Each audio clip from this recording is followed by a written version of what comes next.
Você realmente acredita em milagre? Que milagre existe? E que isso é possível por meio da fé? A história que eu vou mostrar hoje é fortíssima. Essa história impactou esses últimos dias em todo o Brasil. E por que não dizer em muitos lugares e outros países que esse testemunho chegou? É a história do Delso, você vai acompanhar. Ele recebeu ali o diagnóstico e ele se tornou um tetraplégico. Preste atenção no que aconteceu na vida desse homem.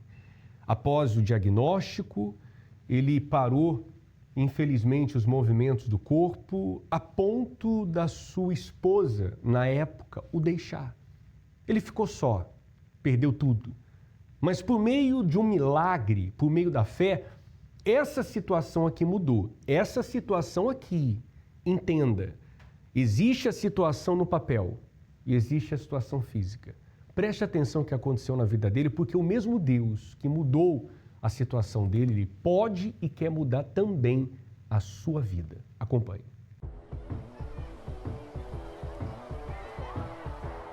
Num final de semana maravilhoso com a minha filha, nós fomos num clube aquático. O primeiro brinquedo que nós resolvemos descer era um toboágua alto. Na descida do toboágua eu desci. Quando chegou na água que eu mergulhei, eu não conseguia voltar. Comecei a afogar. Naquele momento eu perdi o movimento do corpo inteiro.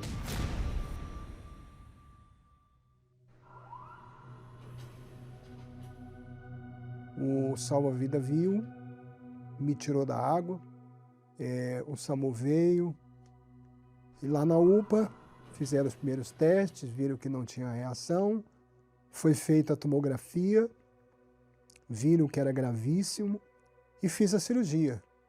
Foi colocado 14 parafusos, 2 placas, mas no final da cirurgia a medula parou de funcionar, chamou a família e disse: ali, infelizmente, não tem o que fazer. A cirurgia foi um sucesso, mas teve esse problema e é irreversível.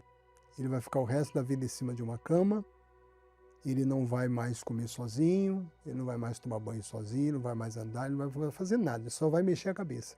Naquele dia, eu fiquei tetraplégico.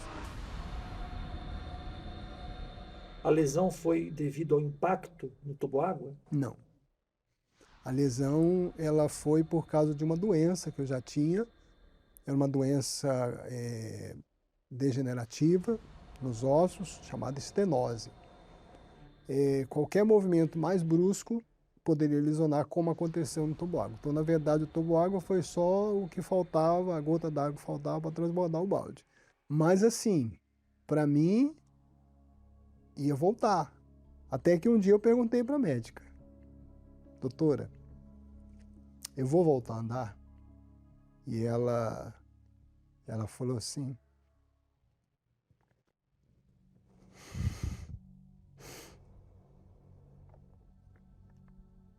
desculpa. Não, seu Deus, eu vou ser bem sincero para o senhor. Nós vamos fazer de tudo na reabilitação para o senhor comer sozinho, sentar na cama e virar. Eu sempre trabalhei, eu sempre fui ativa, nunca dependi de ninguém. E de repente, de uma hora para outra, você se vê em cima de uma cama. Para comer, alguém tinha que colocar na minha boca. Para piorar a situação, se não bastasse ter tido essa notícia, houve a separação. Um casamento de 30 anos, nesse momento mais difícil da minha vida, ela já falou para mim poder ir para casa da minha família. Que eu não voltasse mais para casa. Assim, uma situação muito difícil. Como é que se sente um ser humano nessa hora? a pior pessoa do mundo. E você olha para o futuro e você diz, meu Deus, e agora? O que vai ser de mim?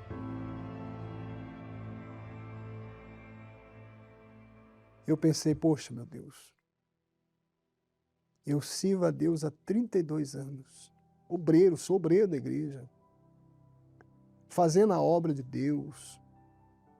Eu questionei para Deus, falei, Deus, por quê? Mas ao mesmo tempo que eu questionava, dentro do meu coração, eu sentia uma tranquilidade. Eu sentia uma paz. Eu sentia Deus dizendo, não, eu sou contigo, não temas. E aí, diante daquela situação, eu já sabia o caminho. Eu já sabia o que eu tinha que fazer. E aí teve a fogueira santa dos filhos de Deus. Me esqueço até hoje. E eu falei para Deus, poxa, meu Deus, é a fogueira santa dos filhos de Deus. O Espírito Santo o Senhor já me deu. Agora, eu quero as promessas na minha vida. Então eu cobrei de Deus, falei, Deus, poxa, aí quer dizer então que o Senhor vai deixar um filho do Senhor ficar o resto da vida em cima de uma cama comendo pela mão dos outros? Que filho é esse? Então eu fui para o altar, eu fui para a fé, eu não tinha como ir para a igreja. Então eu fazia ali do meu leito, a cama do hospital, eu fazia meu altar.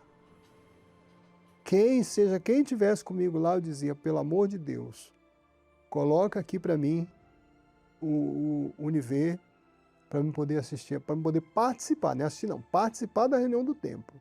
Ali eu estou participando da reunião, vestindo pano de saco, pelo templo de Salomão, através do Univer. Eu me lembro que eu peguei tudo e coloquei no altar. Porque eu sabia que não tinha outro jeito. A medicina não tinha mais o que fazer. Mas eu tinha certeza no meu coração uma coisa, eu tinha ido para o altar. Então eu sabia que Deus ia fazer. O que Ele ia fazer, eu não sabia. Depois do altar, o senhor refez os exames? Fiz. E o que deu nos exames? A mesma coisa. O exame não mudou. Sem reversão. Era irreversível.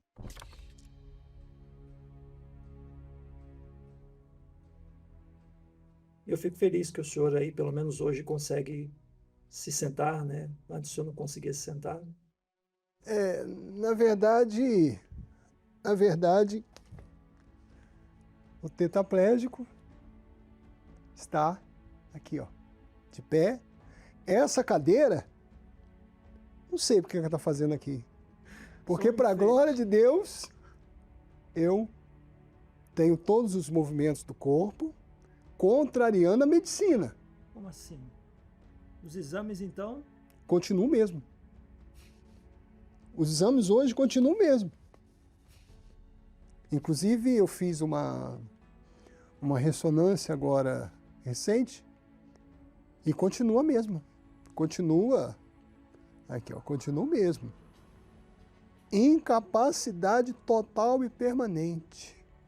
Esse é o laudo, inclusive na parte de cima fala que eu sou dependente de terceiros para a atividade da vida diária. O médico, quando me deu esse laudo, ele falou para mim assim, eu não entendo, eu não consigo entender como é que o senhor está andando. O exame mostra que a medula está lesionada. Mas como é que foi para o senhor se recuperar? Qual foi o primeiro sinal?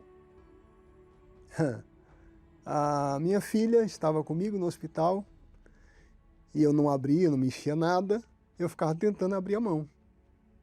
E aí um belo dia eu consegui mexer o dedinho. Meu dedinho mexeu. Ali eu tinha certeza que era a nuvem do tamanho da palma da mão de um homem no céu quando Elias orou. Daqui a pouco comecei a levantar e um dia eu estava em pé, segurando na cama, fazendo fisioterapia em pé, e eu ouvi quando a equipe médica passou. Eram uns 8 médicos mais ou menos, e eles disseram assim, ó, aquilo ali é o melhor paciente que nós temos aqui no hospital. aquele ali é o tetra que anda. Foram essas palavras. Foram essas palavras. Eles os médicos fizeram reuniões, várias reuniões, para tentar entender o que tinha acontecido comigo. Eu saí do hospital e fui direto para o altar.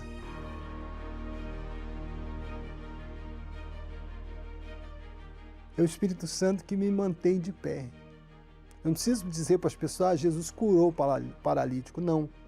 Eu mostro o laudo que fala que eu sou tetraplégico e, ó, eu sou o paralítico que Jesus curou. Nós pedimos para o médico que não conhece o caso do senhor verificar os seus exames. Vamos ver o que ele falou.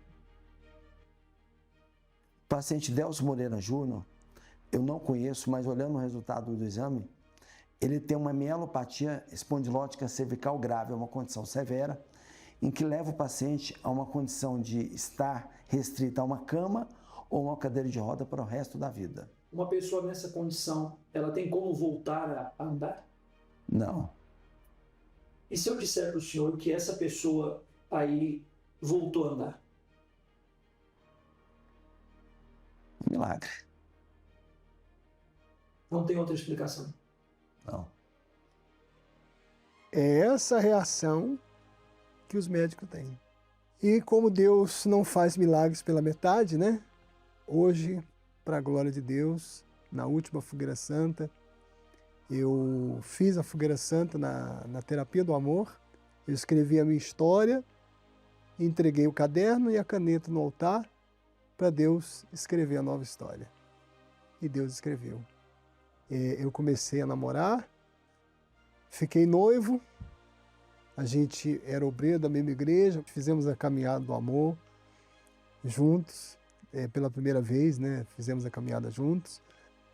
Quer dizer, Deus é maravilhoso, né? Para quem estava com tudo perdido, hoje Deus abençoou. Aqui tem todos os exames. Quem quiser, é só me procurar. A igreja fica na Rua Poeta Joaquim Bonifácio, na Vila Concórdia, ao lado do Supermercado Barbosa, aqui em Goiânia, em Goiás. Eu estou à disposição a provar que realmente Deus faz o milagre, e faz o milagre completo.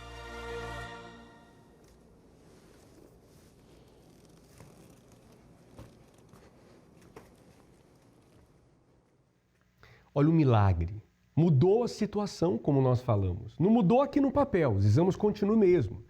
Mas fisicamente ele é um milagre. O poder de Deus se manifestou e Deus restaurou a vida dele em todos os sentidos e hoje, graças a Deus, ele tem uma pessoa. Olha que Deus faz na vida de uma pessoa que confia nele e coloca a sua vida no altar. É no altar que você deve depositar sua confiança, seus problemas, situações difíceis que você está enfrentando. Por isso eu faço um desafio com você, independente de que lugar você me acompanha. Em cada igreja universal existe um lugar como esse, o altar. E quando você chega no altar e entrega a sua vida, entrega completamente os seus medos, os seus traumas, o seu passado e tudo que você tem carregado até aqui, esse altar que representa Deus, ele recebe a sua vida. O que o mundo rejeita, o que muitos desprezam, Deus aceita. Deus aceita você, do jeito que você está.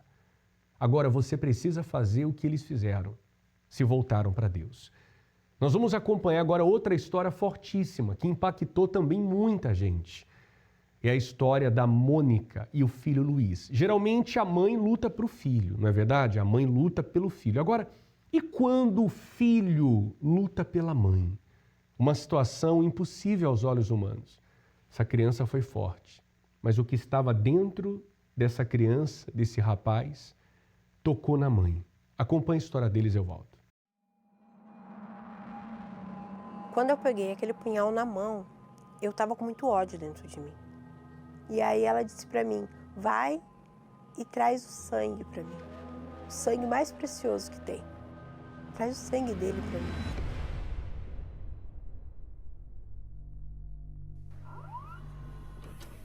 Eu fui fruto de um adultério, era a tristeza que eu carregava dentro de mim, devido à revolta de ser rejeitado desde o ventre da minha mãe.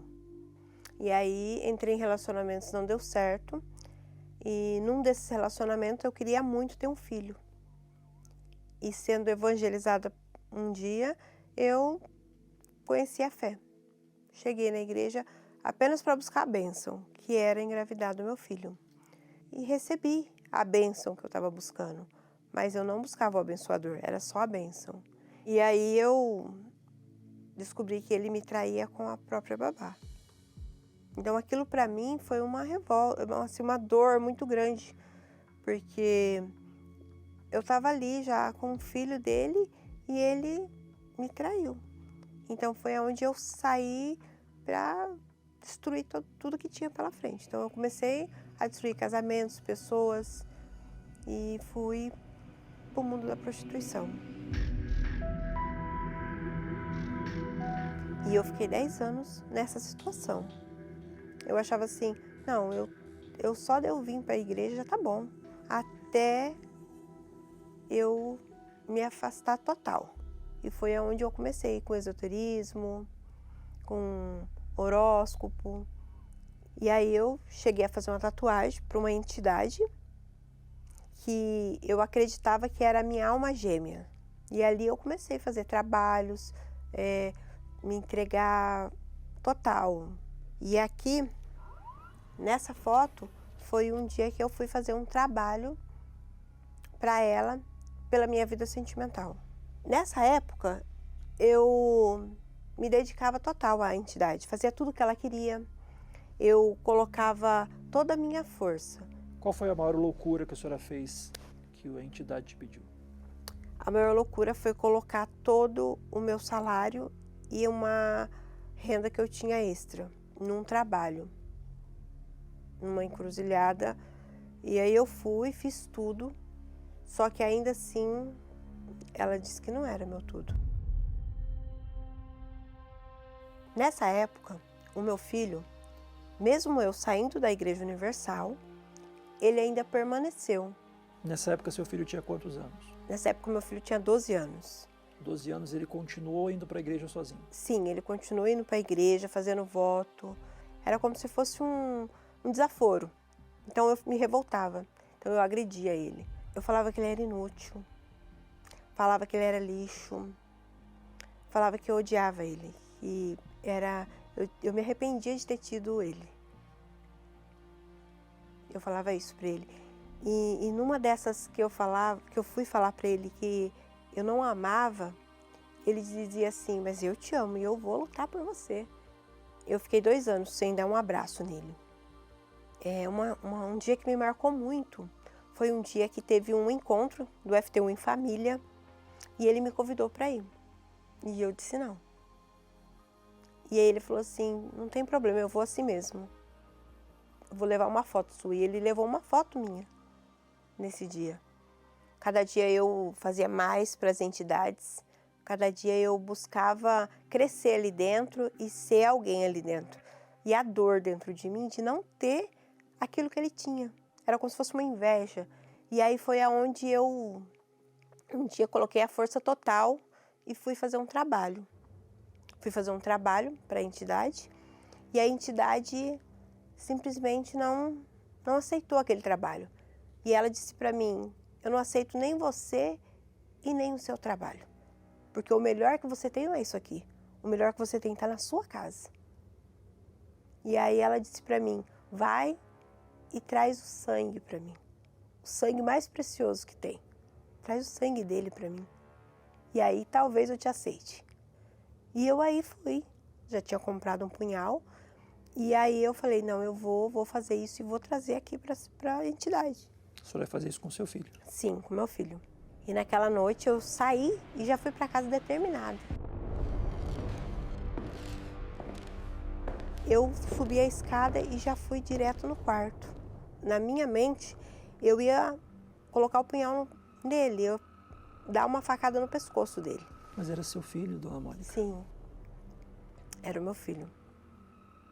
Mas eu sentia ódio, um ódio muito grande dele. Um ódio muito grande. Eu me sinto assim, envergonhada. E a hora que eu abri a porta, ele não estava dormindo. eu vi ele de joelho, orando, aos pés da cama, e com uma foto minha na mão. E ali eu caí de joelho, chorando. E ele levantou, veio, me abraçou e falou para mim, volta para a casa do pai, que ainda tem jeito para a senhora. Um garoto de quantos anos? 13 anos. 13 anos. Inclusive, nós estamos aqui, ao vivo, com o Luiz Felipe. Tudo bem? Bom dia, pastor. Sim, senhor. Como é que foi essa cena da sua mãe no dia que você estava orando? Conte aí.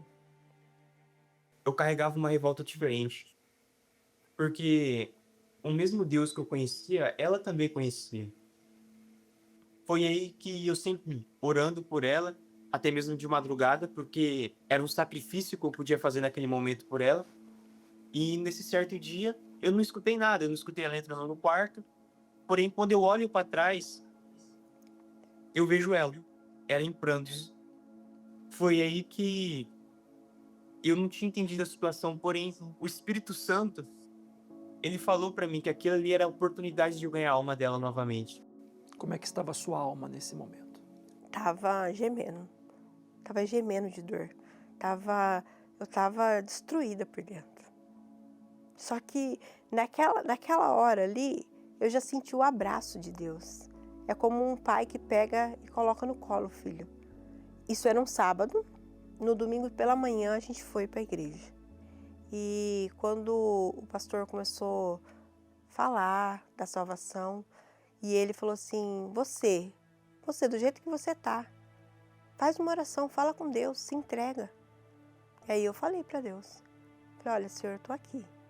Eu fiz tudo por todo mundo, tudo para agradar o mundo. Eu não consegui. Mas se o Senhor me aceitar do jeito que eu tô, suja, eu não tô nem digna de estar aqui, eu sou. Mas se o Senhor me aceitar como tua filha, eu vou fazer muito mais do que eu já fiz lá fora. Quando ela pisou o pé na igreja, ali eu entreguei ela. Porque até então, era eu e Deus. Eu e Deus lutando para a alma dela. Porém, a partir do momento que eu tive consciência que ela trouxe ela na igreja, ali já não era mais eu e Deus, era apenas ele. Era apenas Deus. Inclusive aqui foi o dia do meu batismo, que foi por aspersão. Ainda estava no período da pandemia e ali eu decidi que eu ia mudar de vida, que eu ia mudar o meu caráter. Mas para isso eu teria que buscar a receber o Espírito Santo. E aí veio a fogueira santa da troca de espírito, que para mim foi um presente de Deus. E quando chegou o dia de eu subir naquele altar, eu não simplesmente subi. Eu fiz como se eu tivesse sendo o próprio sacrifício. Então eu me coloquei dentro daquele envelope. E eu falei para Deus, meu Pai, eu tô aqui como uma filha pródiga. Então me aceita e me dá o teu Espírito, porque sem o Senhor eu não vou conseguir. E ali eu senti uma paz, uma alegria que eu nunca tinha tido em todos os anos de vida. E em seguida eu já fui para casa e liguei para ele. E falei, filho, agora eu sou completa. Eu recebi o Espírito Santo. Eu recebi a maior riqueza da minha vida. A alegria dela também passou para mim, porque eu tinha certeza que aquela dor, aquele sofrimento, aquela rejeição tinha saído, tinha acabado. Eu posso dizer até mesmo que foi trocado o DNA dela. Hoje é uma pessoa amorosa, hoje ela me abraça, fala que me ama. Eu vejo como é bom você nunca desistir. Porque se ele tivesse desistido de mim, não seria nem eu, nem ele. É muita gratidão a Deus. Tudo é Deus, né? A gente está acostumado a ver mães lutando pelos filhos. Só que agora a gente está vendo o filho lutando pela mãe. Sim. Todos os meus propósitos na época eram em função dela. Porque o que adianta a minha alma ser salva e a dela não? Então, cheguei a fazer Fogueira Santa, propósito da FTU, FTU Teens em Família. Eu participava com a foto dela na mão. Sim, hoje estou preparando e ele também está se preparando para que eu faça como Ana, entregue o meu Samuel no altar. O que eu tenho para falar é que jamais desistir. Você pode orar, buscar e fisicamente pode até não ver resultados, mas a obra do Senhor Jesus é diferente da nossa. Os planos dele é diferente dos nossos. Então, apenas confie no Senhor Jesus, porque a vontade dele é perfeita. E jamais desista do familiar, porque como o Senhor Jesus fez a obra na minha vida e na vida da minha mãe, ele também com certeza irá fazer na sua também.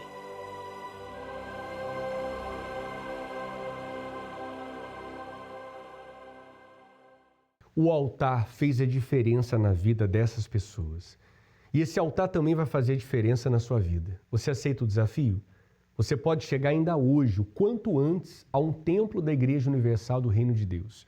Estamos localizados aqui em Florianópolis, na Avenida Mauro Ramos, número 1310, no centro. Você pode vir hoje ou nesse domingo. Domingo agora, às 9h30 da manhã, como também às 7h e às 18 horas. Nesse lugar eu vou te aguardar, onde muitas vidas estão sendo transformadas e a sua vida também pode ser. Você pode procurar uma igreja universal mais perto de você. Através desse endereço, universal.org/localizar. Se você vai estar no templo, aliás, em São Paulo, então aproveite a oportunidade, vá ao Templo de Salomão, Avenida Celso Garcia, 605, Brás. Nós vamos unir a nossa fé, vamos falar com Deus agora. Se possível, você tem uma água, pegue essa água. Nós vamos apresentar a Deus agora e quando você beber dessa água, você vai receber a força que você precisa, que vem de Deus. Quando oramos, rompemos barreiras, anulamos o medo e vencemos qualquer obstáculo. Por isso, juntos vamos falar com Deus. Senhor nosso Deus e nosso Pai, quantas pessoas que se encontram com a vida paralisada, pessoas que se encontram com a família destruída. Mas para tudo, o Senhor pode e tem o desejo de mudar. O milagre para o Senhor não é difícil. O que é mais difícil é ver o ser humano crer e reagir diante dos problemas. Então, por isso eu te peço, dê forças a essa pessoa agora. E quando ela beber dessa água, ela beba de ti. Ela receba a tua força, o teu poder. Nós abençoamos essa água e temos a certeza que o Senhor está ouvindo e respondendo a nossa oração. E todos que creem, digam assim seja, amém e graças a Deus. Bebamos juntos do copo com água.